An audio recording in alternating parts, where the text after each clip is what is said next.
Hello, it's Bazies here again.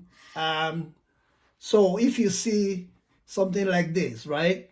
It says 6 power x plus 6 power x plus 6 power x equal to 36. You can add them. If you add this, you have that 3 multiplied by 6 power x is equal to 36, right? Or alternatively, you can factorize, right? There's 666 here, right? 6 power x into, if 6 power x divided by 6 power x, it gives you 1 plus into 6 power x, 1 plus into 6 power x, 1 is equal to what? 36, isn't it? Right, so this is 6 power x, right? Multiply by 3. We got 1, 2, 3. 3, 1 plus 1 plus 1 is 3. Is equal to what? 36, isn't it? Right? Know that this is multiplication. They are multiplying each other. So you can decide to divide both sides by, because there's 3 here, right? And this is 36. 3 can divide both sides by 3, right? If you do that, 3 can cancel 3, 1 into 3, 1, right? 3 into 3, 1 into that is what? 12. What do? You have 6 power x is equal to what? 12, right? You can decide to log, you can decide, because here, if you look at this, right, you say that 12 is not a perfect square. There are no two things you can multiply to get 12. There are no two, like, if you say 6 times 6, it gives you 36, right? Now, 36 is a perfect square, but 12 is not a perfect square. So in that case, you cannot solve this with indices, right? You can't finish it with indices. What do? Introduce logarithm, right? But before we do that, let's simplify this further. We can decide to divide both sides by 6, right? If you divide both sides by 6, right? Here, note that in indices, a power m over a power n, right, is the same thing as a power m minus n. So when the base numbers are the same, you subtract the powers, okay? So if you know that here, 6 power x over 6 is the same thing as 6 power x minus 1, because remember that 6 is the same thing as 6 power 1. It's equal to what? 6 into 6, 1 into this is what? 2. So in this case, 6 power x minus 1 is equal to 2. So and 2 is not a perfect square. So it means that there are no two things we can multiply to get 2. In that case, you can't solve it with indices, right? So what do you do?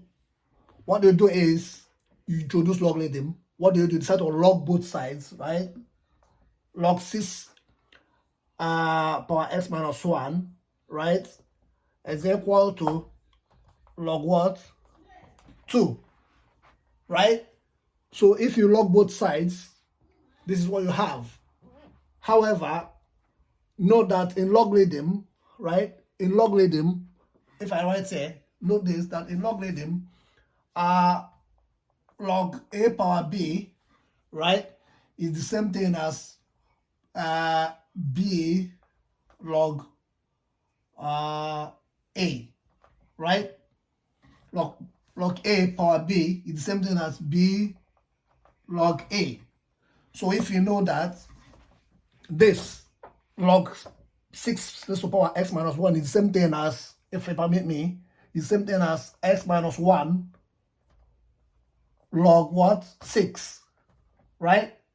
Which is equal to what? Log what? 2, right? So if you have that, you can decide to divide both sides by what? Log 6, because we are not looking for that, right? We're looking for x. So we'll divide both sides by what? Log 6, right? So what do? Log 6 can cancel log 6 here. So we now have that x minus 1 is equal to what? Log 2 over what? Log 6. But no, once again, right, note that in logarithm, log, right, let me write it here. In logarithm, log a over log b is the same thing as log a base b, right? Right? Log A over log B is the same thing as log A base B. So if you know that here, you now know that x minus 1 is the same thing as log what? 2 base 6, right? But we're not looking for that. We're not looking for x minus 1. We're looking for x. What do? We move this one to the other side. And if we do that, we'll now have that x is equal to log 2 base 6 minus what? 1, right? So if we do that, we have that x is equal to log 2 base, oh my, right? So if you do that, you know that x is equal to what? Like if you move one to the other side, is equal to log 2 base 6 minus plus 1. Okay? And that is